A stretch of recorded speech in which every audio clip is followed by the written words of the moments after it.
Hi, and welcome to day 114 of Going from Heavy to Light. So if you look behind me, you may say, wait a second, that doesn't look like your pool. Where the heck are you? So I am actually at our next door neighbor's house because the people right behind me are having a really loud party. So I decided, since my neighbors next door are not home, I could just sit here and enjoy doing my video in their backyard where it's quieter. So anyway, yesterday in the late afternoon, I started thinking about mushu vegetables. And my thought was like, oh, I really want to go to that Chinese restaurant nearby and get that for dinner. And there's nothing wrong with mushu vegetables. You know, it's vegetables. And it comes on these little pancakes. And again, there's nothing wrong, with it.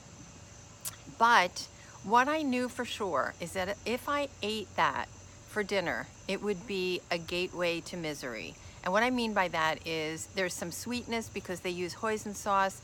There is salt in the food, the way they make it. And I just knew if I did that and then I got on the scale today, I would be up 2 or 3 pounds, right? That's just how my body reacts to things with salt.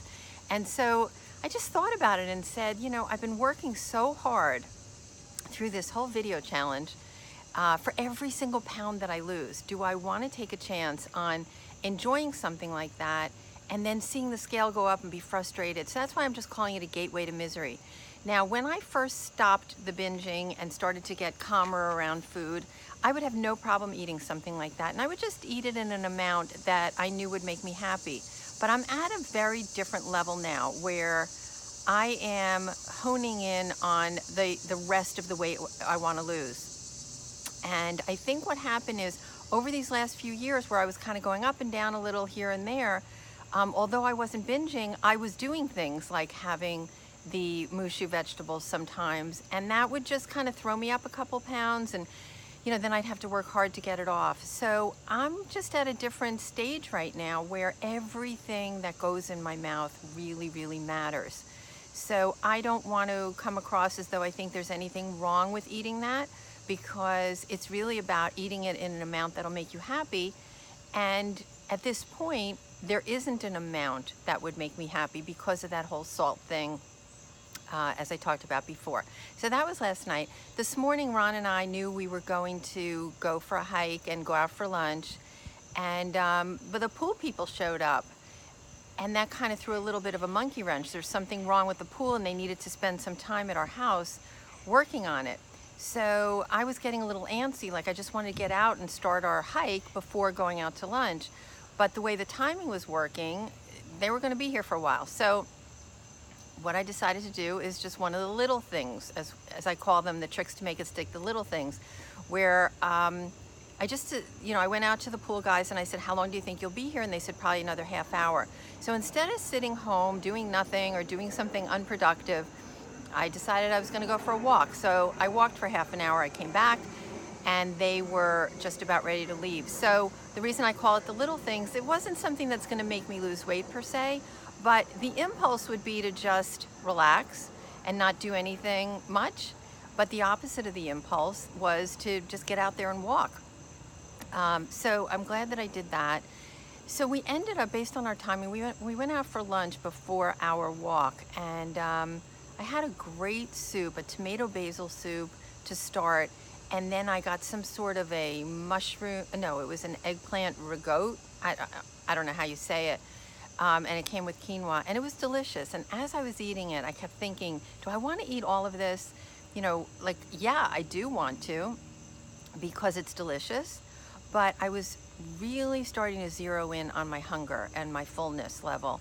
And I said, like, will I be happy if I eat all of this and be really full? Or would I be happier if I stop now, give the rest to Ron, my skinny husband who can afford the extra calories? And so I ended up doing that. I stopped when I knew that I was probably leaving over a couple hundred calories, because quinoa, as healthy as it is, it's, kind of high in calories. It's 220 calories, I believe, for a cup.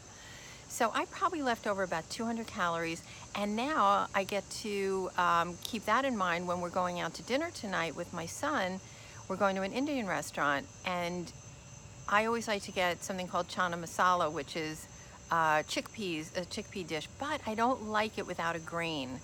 So they serve it with rice. I've stayed away from rice because, as I mentioned recently, you know, there's the finding of all this arsenic in rice, so that's the last thing I want to eat. But right now, as I'm doing this video, I have some quinoa cooking so that I can bring half a cup with me, you know, not a lot, but just something so that I will enjoy eating the chana masala the way I like it. And when you don't order rice there, they can give you steamed broccoli instead. So it's going to be a really good meal. And so anyway, it's just, you know what, this is about doing the work. That is the work. It's thinking it through. It's planning it.